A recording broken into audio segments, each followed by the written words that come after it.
The Magic Gifts. Once upon a time, there was a rich merchant named Chung Hee.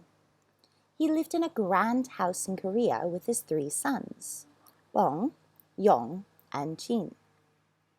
One winter, Chung Hee became very ill.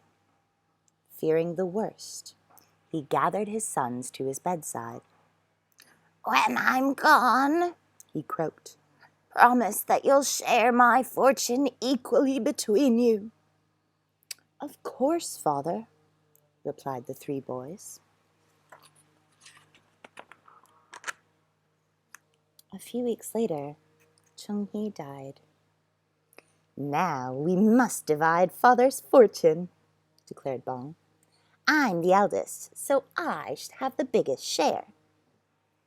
"I'm the second eldest," cried Yong, "so I should have the second biggest share." By the time Chin's greedy brothers had taken their share of the money, he was left with just one tiny bag of coins. Bong and Yang went on a spending spree. They crammed the house from roof to cellar with expensive china and fine furniture. "Sorry, Chin, there's simply no room here for you anymore," Yang announced one day. "You'll have to find somewhere else to live," agreed Bong. "Bye." Chin went into the village, but instead of spending his money on himself, he helped the poor locals. He bought them food and warm robes to keep out the biting winter winds. He even paid their rent. Soon, all of the coins in his little bag were gone. Meanwhile, Chin's brothers were still rolling in money. "What shall we spend our loot on next?"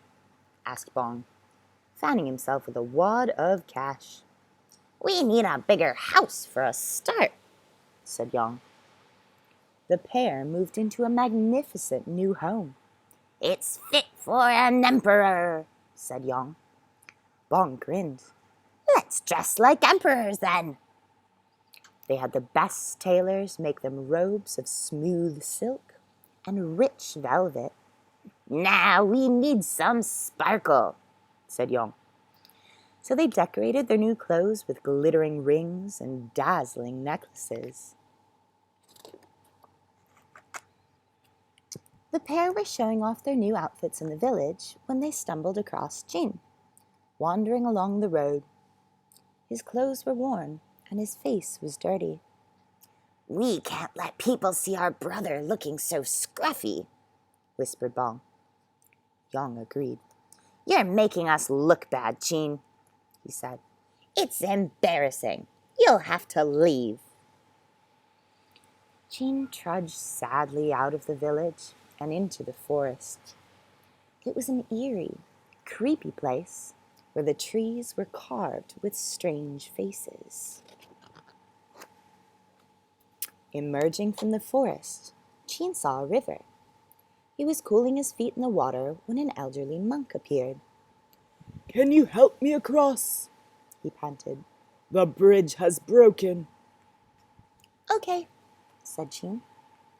The old man clambered onto his back, and Chin waded across the river.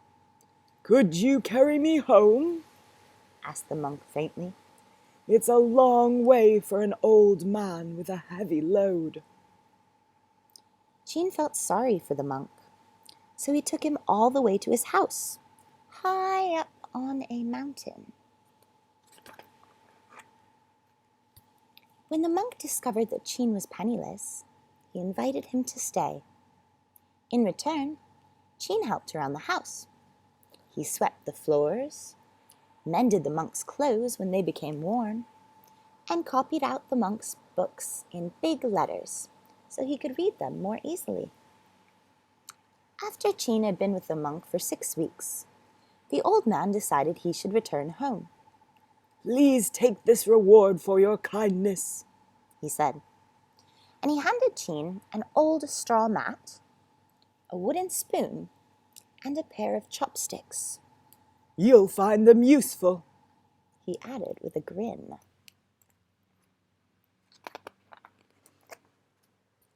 With a wave goodbye, Chin set off. By the time he reached the forest, it was late evening. Feeling tired, he rolled out the straw mat and lay down.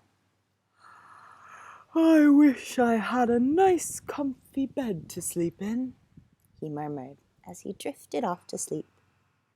When he woke up, he got the shock of his life. He was no longer in the forest. Instead, he found himself lying on a huge, luxurious bed in a wonderful palace, bursting with treasures. "My wish came true," thought Chin. As he climbed out of bed, he saw the straw mat under the mattress. Maybe the monk's mat was magic. I wonder if the other things were too. He tugged the spoon from his pocket. "I wish I had something to eat," he declared. In an instant, a stream of delicious, juicy fruit flew from the spoon. Chin feasted on the fruit in delight. It was the finest meal he had ever eaten. Then he looked down at his tattered clothes. Hardly fit for a palace, he thought. He took out the chopsticks and gave them a click. "I wish I had some fine robes," he cried. There was a whirl of shimmering silk, and Chin's wish came true. A few days later, Chin's brothers were passing the forest when they saw a fantastic jade palace in the distance. "I never noticed that before," said Bong. "It must belong to people even richer than us," said Yang. "We should introduce ourselves. Who knows where it might lead?" Bong and Yang couldn't believe their eyes when they met the owner of the palace. "Chin!" they cried. "How did you become so rich?" Chin told them about the monk and the 3 magic gifts. Maybe if we were poor, the monk would give us magic gifts too," whispered Yang to Bong. The brothers rushed home and gave away all their money and jewels, every piece of their fabulous furniture, and all their fine clothes, until only their tattered old robes were left. Then they ran through the forest, across the river, and up the mountain to the monk's house.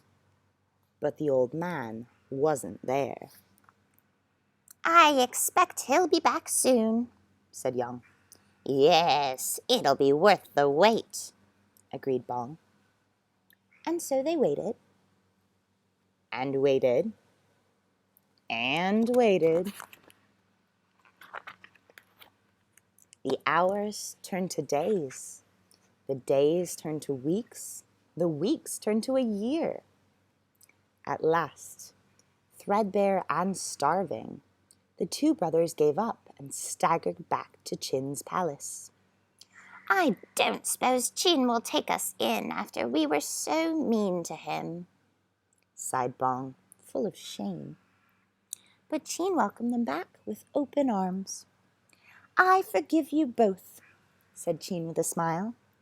"A happy family is the most precious gift of all." The end.